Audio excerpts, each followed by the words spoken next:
cherished relationship with Honorable Dalmas since the year 1991, when I was a second year at Kenyatta University. And I came to know him due to very difficult circumstances. What happened when I joined university in 1990, I had a kid brother at Alliance High School. And I told my parents that because we were getting boom, as it was called then, I wanted to exercise some reasonable level of responsibility. And I assumed paying school fees for my kid brother who was at Alliance High School. But as fate would have it, when we were in second year, school fees was introduced for university students. Now, here I am, who was already very proud that I was a responsible young man, being a student and also paying fees for somebody else who is my younger brother. How was I going to go back to my parents and tell them, please take back this boy and start paying his school fees? So I said I was not going to do that. So I took the courage. I didn't know Dalmas Otieno. I took the courage, I went to a telephone booth, and I rang the Ministry of Transport. And I insisted, I got one secretary, his long-term secretary, Mrs. Ajode, and I told Mrs. Ajode that I wanted to speak to the minister. Then she asked me, who are you? I explained to her, can you leave a message? I said, no, I want to talk to him directly. The message is not for you. So she put me through, and I talked to Dalmas. He asked me why I wanted to talk to him. I told him I want to come and see you. I've actually rang because I want an appointment to come and see you. Is it something we can discuss on the phone? I told him no. So he gave me an appointment, and I went to see him in his office. So when I went to his office, I explained to him my predicament, and I told him that I want you to get me out of this predicament because I feel so much embarrassed to get back to my parents and tell them that now they have to take up the school fees for my kid brother again. So he told me that he was going to pay my school fees. We were in second year at the university. So he asked me how much money I wanted. I told him I don't want money. I just want you to do a check to Kenyatta University. And as generous as he was, he opened his briefcase and he wrote a check of, I think, 6,000 shillings in favor of Kenyatta University then, a Commercial Bank of Africa check. And that is what enabled me to see through my university without getting back to my parents. So that's my history with Dalmas Otieno. And it's at the same time, since 1992, that I also came to know Fred. I came to know Eddie, I came to know Lillian, I came to know Lucas and the rest of the family. I came to know Mama Fred, later on Mama Jane, and Mrs. Oyanda there, and Canon Oyanda, I don't know if he's around. So I've been close to this family since that time. Now, one funny thing, Dalmas also told me that apart from paying my school fees because he had assumed that responsibility, he was also going to be giving me pocket money. So every other time when I wanted to go out as a student, I would call his office, either I go and pick money from him or I pick from his secretary. And it was a reasonable amount of money. I remember Eddie, if you remember those days, we were age mates more or less with Eddie, and we had a lot of energy then.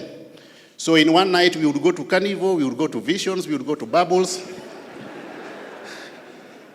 And I used to buy drinks for Eddie and some other friends. And Eddie nicknamed me Millionaire, not knowing that the money I was using to buy them beer was actually his father's money. Just sit down, Eddie. Yeah. So that's my history with Dalmas. So up to today, myself and Eddie, we call each other Millionaire. So later on, in my private life as a consultant, when Dalmas was member of parliament, I think this was now much later, he called me to do the strategic plan for his constituency. I think twice I did that strategic plan. In the year 2013, I happened to have done strategic plan for the office of the Prime Minister. Then subsequent to that, Honorable Raila Odinga reached out to me to head his presidential campaign in 2013. So I was actually the head of his presidential campaign secretariat and chief campaign manager. And I got to work again very closely with Dalmas because apart from coining the acronym CORD, he was also co-chair of the Code Coalition Management Board alongside Senator Musila, and I worked with him very closely.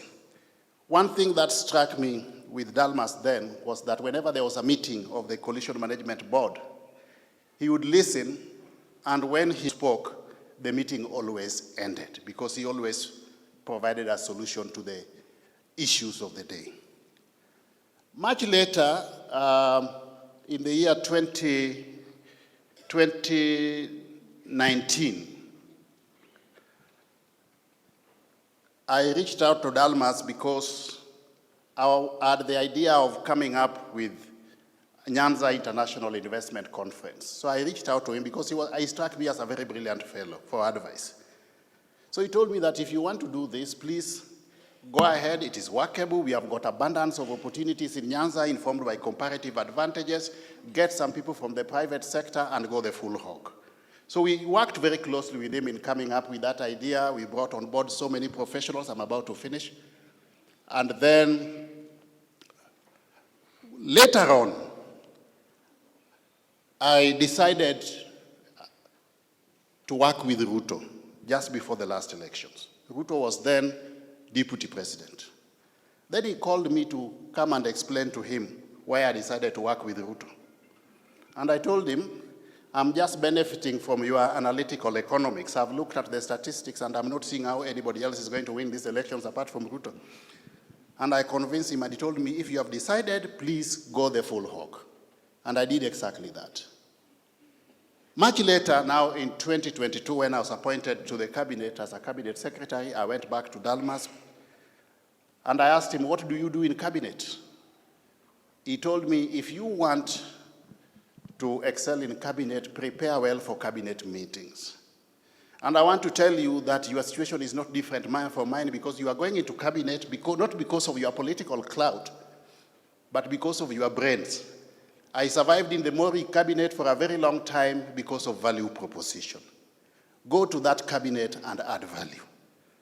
And that is exactly what I did. I believe for the 1 year stint I had in cabinet, I benefited from Dalmas's advice, and I gave that cabinet my best. As I summarize, good people, Dalmas struck me as a highly visionary individual. Highly visionary. He was very innovative, very creative, very agile in his thinking. Imagine somebody who way back in 1988 had already come up with a bank, had already come up with an insurance company. This is somebody who was very creative.